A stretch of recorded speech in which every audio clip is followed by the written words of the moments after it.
وَإِذْ قُلْنَا لِلْمَلَائِكَةِ اسْجُدُوا لِآدَمَ فَسَجَدُوا إِلَّا إِبْلِيسَ، اور جو یاد کرو جب کہ ہم نے کہا تھا فرشتوں سے کہ جھکو آدم کے سامنے، سجدہ کرو آدم کو، تو ان سب نے سجدہ کیا لیکن نہیں کیا ابلیس نے۔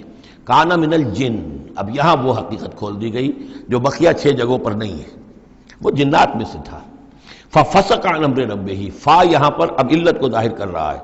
فرشتہ کبھی بھی اللہ کے حکم سے سرتابی نہیں کرتا، فرشتہ اللہ کے حکم کی نافرمانی نہیں کرتا۔ یفعلون ما یؤمرون لا یعصون اللہ ما امرهم، تو یہ جو نافرمانی اس نے کی ہے اس کی وجہ یہ ہے کہ وہ فرشتوں میں سے نہیں تھا، جنات میں سے تھا۔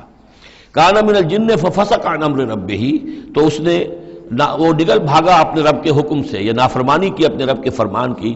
افتتخذونہ وذریتہ اولیاء من دونی، تو سوچو اے اولاد آدم، کیا تم اس کو اپنا ولی بناتے ہو اور اس کی نسل کو، اس کی اولاد کو، اس کے چیلوں چاٹوں کو، اس کے ایجنٹوں کو، ان سے دوستیاں گاٹتے ہو، من دونی، مجھے چھوڑ کر۔ میں تمہارا خیر خواہ، میں نے تمہارے سامنے سارے فرشتوں کو جھکوا دیا، میں نے تمہیں خلافت عرضی عطا فرمائی، تم میری کریشن کا ماسٹر پیس، کلائمیکس، اور تم بدبختو تم نے مجھے چھوڑ کر دوست بنایا اس شیطان لعین کو اور اس کے ایجنٹوں کو اور اس کی اولاد کو، چاہے وہ اس کے ایجنٹ جو ہیں وہ اس کے صلب سے ہیں، اس کی اولاد سے ہیں، اور یا یہ کہ انسانوں میں سے ہیں۔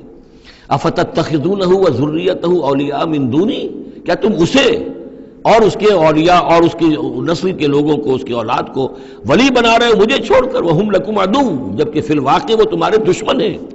بئس للظالمین بدلا، کتنا برا بدل ہے کہ جو ان ظالموں نے اپنے لیے اختیار کیا ہے۔ اللہ کو چھوڑ کر ان کی رفاقت، اللہ کی دوستی چھوڑ کر اس شیطان لعین کی دوستی۔